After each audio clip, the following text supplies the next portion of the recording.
आज Doubtnut app download करें। Doubtnut पर अपने सभी गणित, रसायन विज्ञान, भौतिक विज्ञान और जीव विज्ञान के डाउट्स का करो सफाया। बस प्रश्न की फोटो खींचो, एक ही प्रश्न को क्रॉप करो और तुरंत वीडियो सोल्यूशन पाओ। अभी डाउनलोड करें।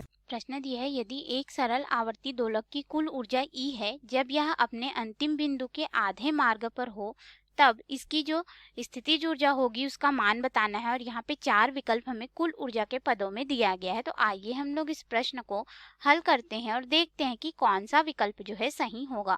मान लेते हैं कि इस तरह से वह पथ है जिस पर यह आवर्ती गति कर रहा है एक दोलक, ठीक है। अब यह इसका मध्य बिंदु O है, तो यहाँ पे ये आयाम जो अधिक विस्थापित होगा वह y तक जाता है। हम लोग मान लेते हैं यहाँ से ये y धनात्मक y और ये हो जाएगा ऋणात्मक y, ठीक है।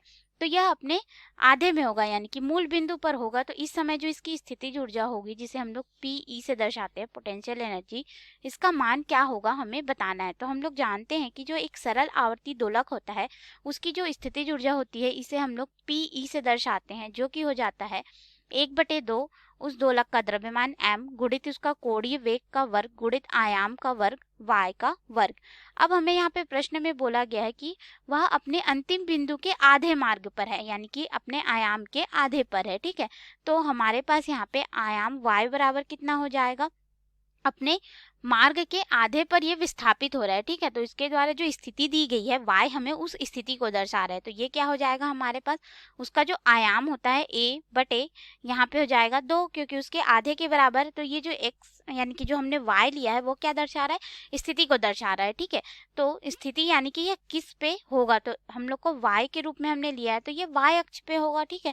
तो कहीं पे होगा इस तरह से हमने माना। और आयाम इसका जो होगा यहाँ पे a आयाम अधिकतम और यहाँ पे a ऋण आयाम जो है न्यूनतम होगा, इस तरह से ले सकते हैं।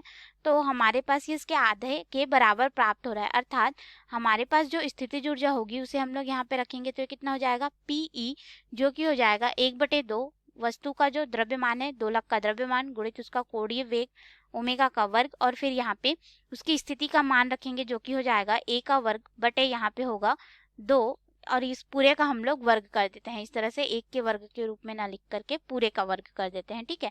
तो यहाँ पे हमारे पास मान कितना हो जाएगा, 1/2 m ओमेगा का वर्ग और ये हो जाएगा a का वर्ग गुणित 1/4 हमें प्राप्त हो। तो देखिए यहाँ पे 1/2 m ओमेगा का वर्ग a का वर्ग, ये जो है हमें उस दोलक की कुल ऊर्जा E के मान को दर्शाएगा। यानी कि जो हमारे पास यहाँ पे स्थितिज ऊर्जा जो होगी उस बिंदु पर PE, वह कितना हो जाएगा, कुल ऊर्जा का 1/4 भाग होगा। तो इसके अनुसार अब हम लोग अपने विकल्प में आएंगे और देखेंगे कि कौन सा विकल्प जो है सही होगा। तो यहाँ पे A दिया है 2/3 E कुल ऊर्जा के पदों में है, तो ये तो गलत हो जाएगा। B 1/8 E गलत है। C 1/4 E, तो C विकल्प बिल्कुल सही होगा। D 1/2 E ये गलत है, अर्थात हमारा जो यहाँ पे सही विकल्प होगा वह C विकल्प होगा। धन्यवाद। कक्षा 6 से 12वीं से लेकर नीट, IIT, JEE वो एडवांस के लेवल तक 1 करोड़ से ज्यादा छात्रों का भरोसा। आज ही डाउनलोड करें डाउटनेट ऐप या व्हाट्सएप करें अपने सारे डाउट्स 8400 400 400 पर।